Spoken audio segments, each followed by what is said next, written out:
Buenas noches. Como tema de exposición a mi compañero Steven López y a mí nos tocó la confesión. Eh, es un pequeño resumen breve lo que voy a cotejar para esta exposición. Entonces, listo, entonces la confesión permite justificar la verdad de manera de verificación de control, reconstrucción o confrontación de los hechos. De esta manera no puede haber duda en las nuevas temáticas previstas en el desarrollo de forma que parte el acceso a la justicia. Se podrá demostrar hechos, establecer, justificar o permitir conocer la verdad para definir si ha ocurrido un hecho, en qué condiciones, actividad demostrativa, qué es necesario en los procesos judiciales, garantizando el mejoramiento del servicio de justicia dentro del nuevo esquema del proceso oral objeto de controversia sometido a decisión del juez. La confesión anteriormente se establecía en el Código de Procedimiento Civil de 1970. Ahora se encuentra reglamentado en el nuevo Código General del Proceso, Ley 1564 del 2012, el cual establece esta prueba como un medio independiente atribuyéndole una libertad que el juez valora bajo criterios de una sana crítica. Entonces se vuelve inevitable definir la confesión como un reconocimiento personal de un hecho propio con una conducta que entraña la aceptación personal de haber sido actor de un acontecimiento o la admisión de saber un algo. Se tiene como características que es personal por cuanto llega al juez por conducta de una persona, que es indirecta porque el juez informa de los hechos por el relato que le hace la persona, es histórica por contraerse en la narración de unos hechos acaecidos con antelación. Su naturaleza jurídica se descarta sustancial, de una naturaleza sustancial de la confesión, porque en ningún caso prueba, modifica y extingue derecho, por limitarse o establecer unos hechos sobre los que regula la confesión en el nuevo Código General del Proceso. Como clases podemos tener que puede ser simple, que se acepta el hecho llanamente, cualificada que acepta el hecho desfavorable, que es compleja, que es cuando se acepta el hecho desfavorable pero con una modalidad distinta que le favorece.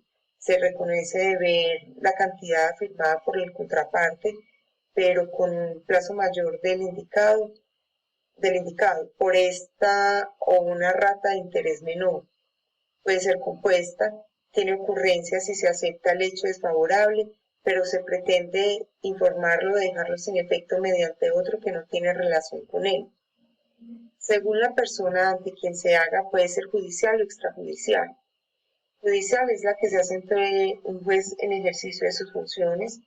Extrajudicial es cuando no tiene el carácter de judicial, es decir, que se efectúa ante un testigo, inclusive un juez, siempre que no sea en ejercicio de sus funciones. Buenas noches, buenas noches, dando continuidad con el tema de confesión como medio de prueba. Según la iniciativa para producirla, puede ser provocada y espontánea.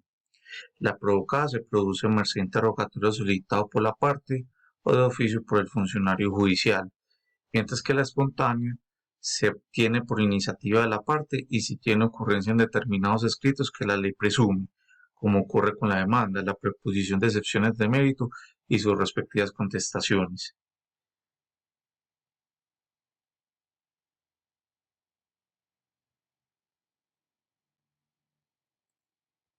Ahí sí. Según como, también está como según lo manifieste, puede ser expresa, presunta o ficta. La expresa es cuando se aceptan los hechos afirmados por la contraparte. Ese ejemplo de ella el interrogatorio de parte, sea en instancias del juez o de la contraparte. Asimismo, la que se hace en la demanda o en sí contestación. Mientras que la presunta o la ficta, la que se presume de una actitud pasiva de la parte, acontece como citada la parte de interrogatorio solicitado por su contraparte, no concurre con responderlo el día y la hora fijado, o a pesar de hacerlo, se niega a responder las preguntas de tipo asertivo. Para la confesión hay tres tipos de requisitos. El primer requisito es la existencia de confesión, que consiste en lo siguiente, y tiene que tener los siguientes requerimientos: que sea una declaración personal o que el confesante haya autorizado o en su representante tenga representación legal o convencional, y esa persona debe ser parte en el proceso, que la declaración recaiga sobre los hechos, que esos hechos produzcan consecuencias jurídicas adversas al confesante o favorezcan a la parte contraria, que los hechos sean personales del confesante o de los que tengan o deban de tener conocimiento de hechos ajenos, que sea expresa, consciente y libre, que sea expresa, no bastando lo implícito. O sea, que en el Código General del Proceso, en el artículo 191, numeral 4, la confesión ficta, desde luego no se expresa, es confesión por presunción. El último requisito de este primero es la extrajudicial, especialmente que sea seria. Bueno, vamos a pasar al segundo requisito, que según para la validez de la confesión se requiere que el confesante tenga capacidad jurídica, por lo menos capacidad relativa, que este es un requisito señalado en el Código General del Proceso, artículo 191, numeral 1, donde la forma no distingue ni debe ser capacidad plena o relativa. Dentro de este requisito debe incluirse la legitimización si emana del representante legal o convencional, o si no, de lo contrario, esta persona sería un testimonio. Y por segundo, este segundo requisito es que la confesión sea libre o con libre voluntad. Esto es lo que significa es que carece de valor la hecha con coacción o amenazas físicas o morales. Requisito que sea desde luego se exige no solo para la espontánea, sino también para la provocada u obtenida mediante interrogatorio. Bueno, y obviamente todo eso debe cumplir con las formalidades procesales. Como tercer requisito para la confesión es la eficacia. Esta requiere que el hecho confesado se deduzca un derecho o obligación renunciable. Se trata de una consecuencia de la capacidad de exposición que exige el confesante para que su confesión sea válida, que la ley no exija otro medio de prueba. O sea, eso es un requisito que se ve contemplado o enmarcado en el artículo 191, numeral 3 del Código General del Proceso.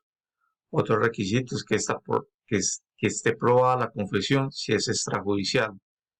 Esto lo vamos a ver en el artículo 191, numeral 6 del Código General del Proceso.